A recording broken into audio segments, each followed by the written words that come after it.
Estorsioni a danno di imprenditori professionisti, alcuni dei quali italiani, eseguite in Croazia ma pianificate in Italia, il tutto nel ruolo di picchiatore, forte del fisico corpulento, al fine di intimidire le vittime designate dal gruppo criminale di cui si vantava di appartenere, munito anche di delega a passare alle vie di fatto, se necessario. Ovidiu Bali, 44enne rumeno, con un passato da pugile professionista, che lo ha visto anche sul ring in occasione delle Olimpiadi di Atlanta del 96, pregiudicato e recentemente occupato come buttafuori, è stato raggiunto da una misura di custodia cautelare in carcere eseguita a Roma dalla Direzione Investigativa Antimafia di Trieste e dal Nucleo di Polizia Economico-Finanziaria di Trieste della Guardia di Finanza. La carcerazione di Bali segue quelle disposte a dicembre dell'anno scorso nell'ambito della medesima indagine, che ha portato altre 7 persone alla detenzione. Controllato più volte con personaggi apicali della famiglia Spada di Ostia, Bali è stato identificato dagli investigatori, che hanno poi mostrato le sue foto in visione alle vittime, venendo riconosciuto da ben 6 persone.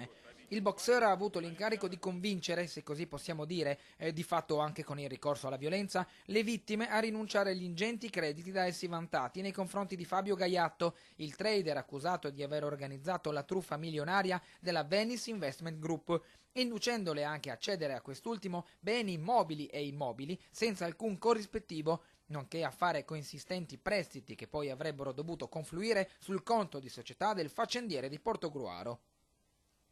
Il metodo mafioso messo in atto era diretto a favorire gli interessi del clan camorristico dei Casalesi, come accertato dagli investigatori coordinati dal procuratore della Repubblica di Trieste Carlo Mastelloni e dal sostituto procuratore Massimo De Bortoli. Scandagliando gli ambienti della criminalità organizzata di stampo camorristico, era emerso che Gaiatto, attualmente in carcere, vestiti i panni abusivi di intermediario finanziario, aveva investito quasi 12 milioni di euro, appartenenti però a gruppi criminali contigui ai Casalesi, con la complicità e lo strumentale utilizzo di diverse società con sedi in Croazia, Slovenia e Gran Bretagna.